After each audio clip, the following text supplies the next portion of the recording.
everyone. Good Wednesday morning. Thanks so much for joining us here on WSAZ Plus in our studio. We certainly appreciate it. We are going to head over to where West Virginia Governor Patrick Morrisey is giving a press conference this morning. Let's go ahead and take a listen in as he has just recently started. So we're going to make sure we can get that going here for you. And like I said, West Virginia Governor Patrick Morrisey giving a press conference this morning. Let's go ahead and take a listen in. We know the importance of education for West Virginia.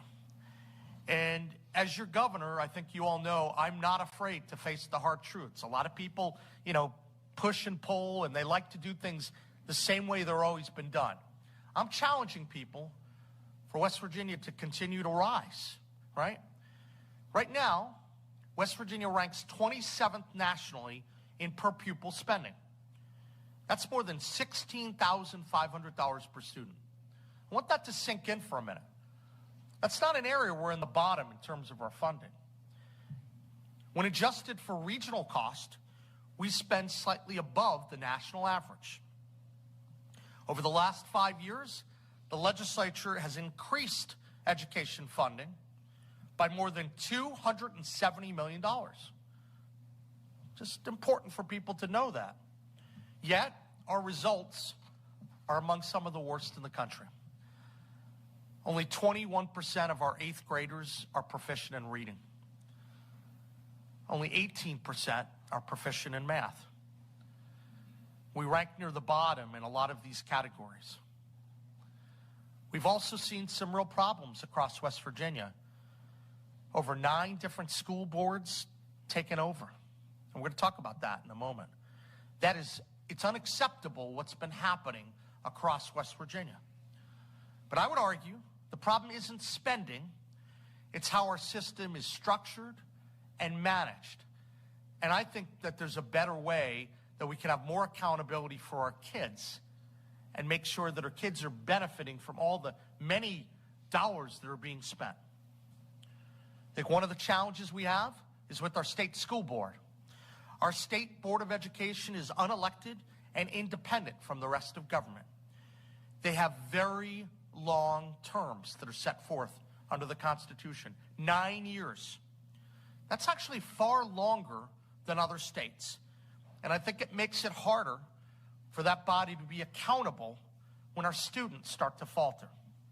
We need to reform and change the system if we ever hope to improve. Now, we know there are challenges. Enrollment has declined by more than 11%. Yet non-teaching staff levels have continued to grow.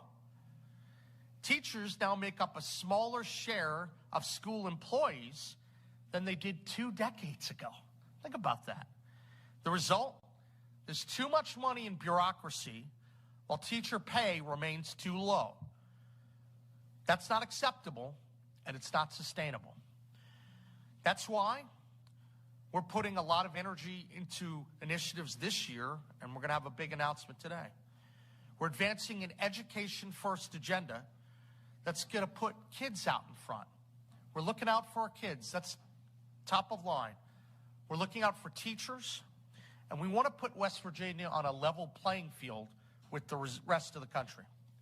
Now, as you may have heard during my State of the State, I've called for fully funding the Hope Scholarship, not as a temporary program.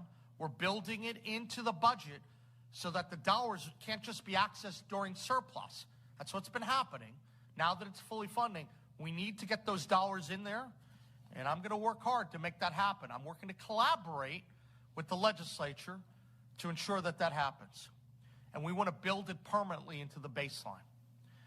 We're also working to prepay next year's scholarships, Hope Scholarships, to provide certainty to families. People don't realize this, but at the beginning of every fiscal year, we actually have to borrow money because the first couple of years there's very little money available, and we borrow money in order to meet some of our existing needs. You borrow that out of the rainy day, the contingency, and you find a way to make sure that your existing monthly expenses are met. And then it gets paid back, of course, because revenues pick up as the year goes forward. But we want to make sure that those dollars are prepaid, and that's really critical.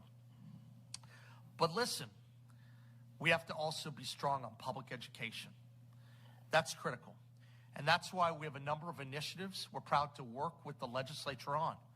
One of them, it's actually an initiative, Delegate Statler, you've worked on for a while that I was really encouraged about when I started to talk to the governors of Mississippi and Louisiana and saw some of the results. It's a program called Letters. It's an approach grounded in the science of reading. It's a really good program. I saw statistics that Mississippi was going from 49th, and they shot into the top 10. Talked to the Louisiana governor. He was talking about the impact that it had in his state. I'm told South Carolina. There are a lot of states that are doing this. And this isn't about theory or ideology. It's a proven strategy. It's a way to make sure that we're teaching kids in what they're most receptive to learn about. I think it could be very effective for West Virginia, and I'm looking forward to working with the legislature to make that happen. We need to have a stronger education system, and Letters is going to really help make that happen.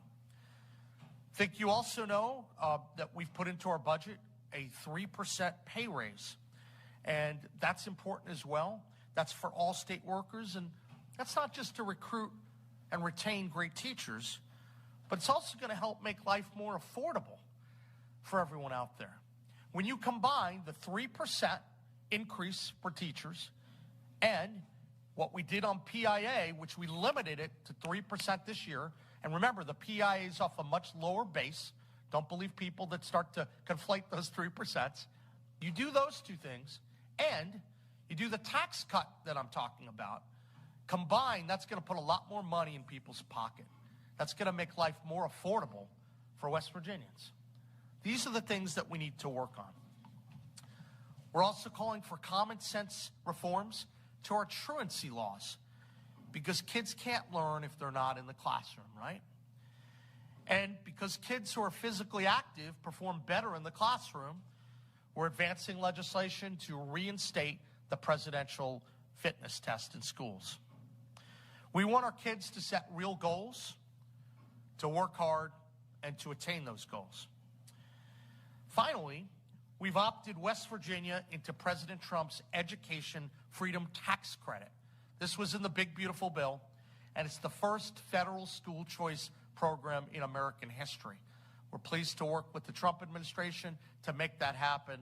I think that's going to be yet another tool in the toolbox to help West Virginia kids out. Beginning in 2027, that program is going to enable new private dollars to flow directly into the Mountain State for tuition, for tutoring, and the educational options that they deserve. And I do want to go back to the Letters legislation for a moment. That's a really good bill, and I'm hopeful that people are going to focus on it. Read it and let me know your thoughts. But we have to be thinking about ways to move the needle, and Letters is proven to do so. But there's another piece to that as well. We're trying to utilize technology to do more tutoring for our kids. And we could do that in a very cost-effective way. And so I ask every legislator to take a look at it. It can make a real difference. A lot of this tutoring that we're talking about has really helped in a lot of school districts across the country. I think it can help here. And these are practical things to improve test scores and to help our kids, instead of some of the other practical, non-practical things that we're hearing about. One final point that I wanted to mention. I talked about the school board a little bit earlier. When you have 9 or 10 school districts in the condition they're in, you know, it starts to raise serious questions, doesn't it? What's going on? What's happening with the oversight? I know that when I first heard about what was going on in Hancock County, I said, you know, we have to make sure that we're on top of all of that. We're looking at the dollars and cents. And a lot of the counties we saw had the one-time money from COVID, but they just kept spending and spending. And who's overseeing that? I know when it came to the announcement we saw about special ed, I looked back and I said, you know, I spent a lot of time on the budget, right? We have a great budget team. I work with them. And I went back, and this morning I went and talked to Mike McCown. I said, hey, Mike, did we ever get any heads up from the school board that there was this massive need of hundreds of millions of dollars? The answer was no. Now, the governor's charged with putting a budget together for you, right, to review. That's one of our requirements. But we don't get heads up over these kinds of problems. It starts to raise questions, and we'd like to be brought in sooner. I think the legislature would like to be brought in sooner. When people talk about accountability, I'm more convinced than ever the legislature needs oversight of the school board. I think a lot of legislators in this room agree with that. We need more accountability. And I think the failures that we've seen are unacceptable, and I want to make sure that we change that. It's for all of these reasons that I'm very proud to make another announcement today. The school board, a lot of the votes you've seen are 9-0. Well, this is my first pick for the school board. I'm going to tell you, Dr. Paul, I'm hopeful to see some more 8-1 votes. We're beginning a change. We're going to begin to see things, and maybe through your leadership, we can start to really tackle even more of these issues and look out for our kids even more. We need to improve what's going on in education. We need to improve the oversight. We need to be laser focused on helping our kids. And that's why I'm so excited to announce that I'm appointing Dr. James Paul to the West Virginia State Board of Education.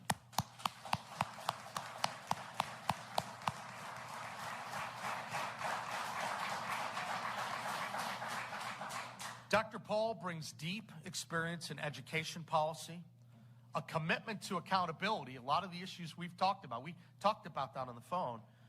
A clear understanding of the board's constitutional role and obligations, very important, to implement the laws passed by the legislature and to help provide responsible oversight of our education system, right? I believe, Dr. Paul, you're going to work, and I hope you're going to bring, there are a lot of good people that are part of the Board of Ed. I'm looking forward to you finding those people, working with them, and making good things happen. What's that going to do? That's going to help move our schools forward. It's going to help us drive educational outcomes up higher and help ensure that the kids that are coming out of school, they're aligned with our needs for our state economy. So, Dr. Paul, I'm so happy. We took the time to get this right, and I wanted someone who has really a wonderful and a deep pedigree on education policy and who I think shares the same values of a lot of people here in this room. So, Dr. Paul, I'd love for you to come up and say some words. Thank you, Dr. Paul.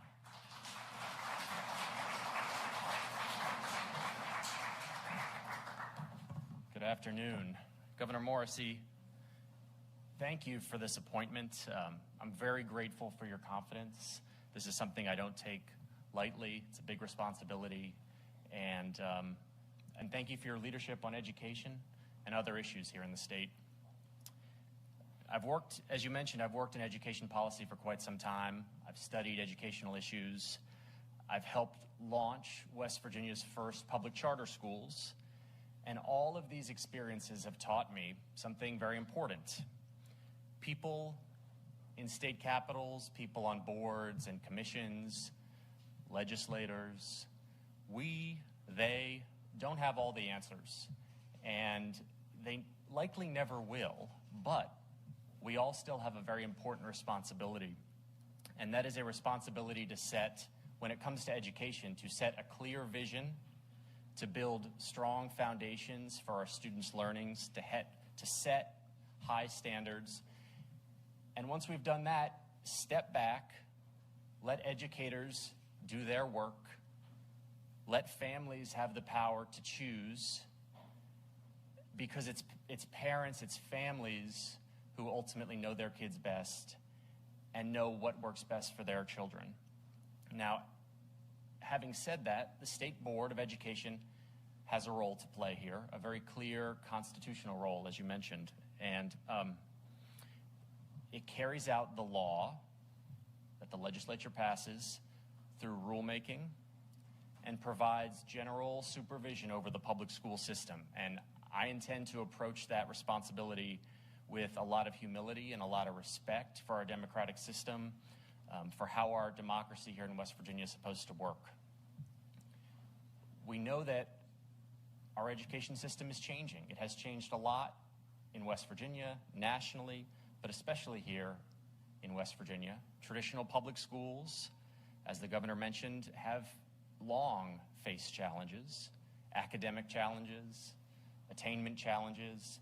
The governor mentioned.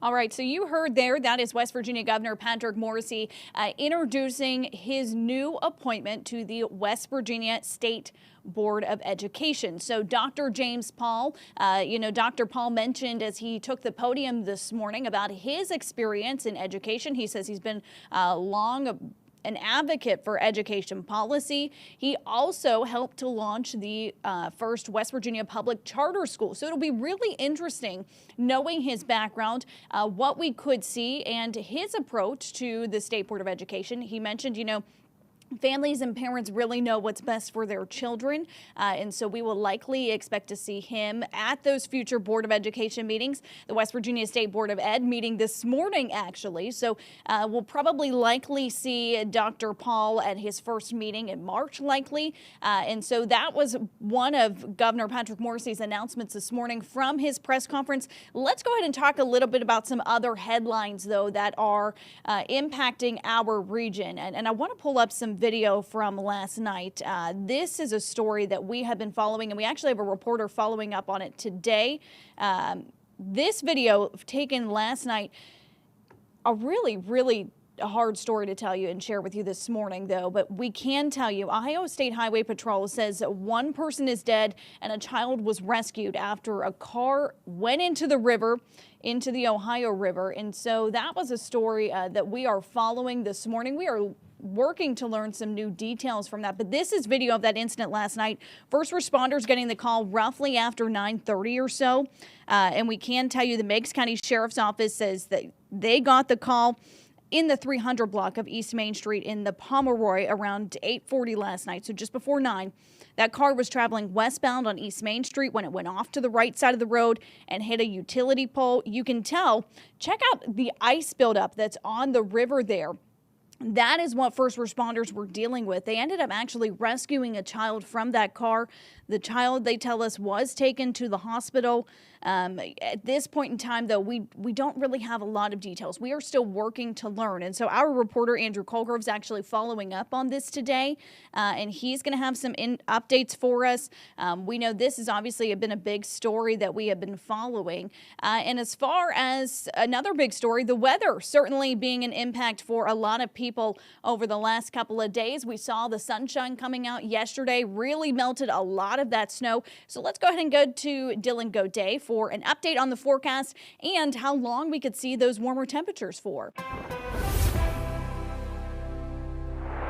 Good morning. First Alert meteorologist Dylan Godet here with a look at 3 things you need to know weather-wise as you start your Wednesday. We are tracking cooler air returning today. Yesterday was fantastic. We hit the mid to upper 60s region-wide.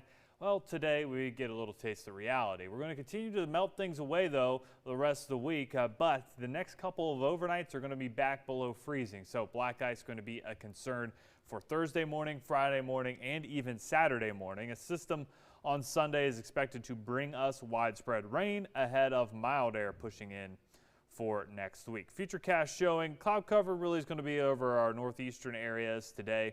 We should get some partial clearing Huntington westward. There will be some snow showers, maybe some squalls developing across the central West Virginia mountains, really for the northern West Virginia mountains. It makes it as far south as potentially Richwood into Nicholas County. But again, some light snow accumulation there, not going to amount to a whole lot. Tomorrow morning starts off below freezing. We'll struggle to get into the mid to upper 30s by the afternoon as well. Looking at, again, how much snow, not a lot. Coating potentially for our far northeastern areas. You really don't see much accumulation, maybe an inch or so as you head up towards the West Virginia, northern West Virginia mountains. Futurecast showing that we will see high pressure building in by Friday morning. That clear sky will allow temperatures to really drop. Friday morning is going to be the coldest morning of this stretch. Mentioned the black ice concerns during the morning, and then we're going to be tracking more rain pushing into the area. That enters our region by Saturday into Sunday. The potential for some winter weather across interior portions of West Virginia along I-68 as well to the north. But again, that system looks to bring us mainly rain. Following that system, though, we are looking at warmer than normal conditions that will be encompassing most of the region. So back pushing the 60s next week. For today, more clouds to the north and the east after the cloudy start to the day. This afternoon, we will see highs reaching right around the low 40s with maybe a few flurries and a little bit of drizzle possible in spots.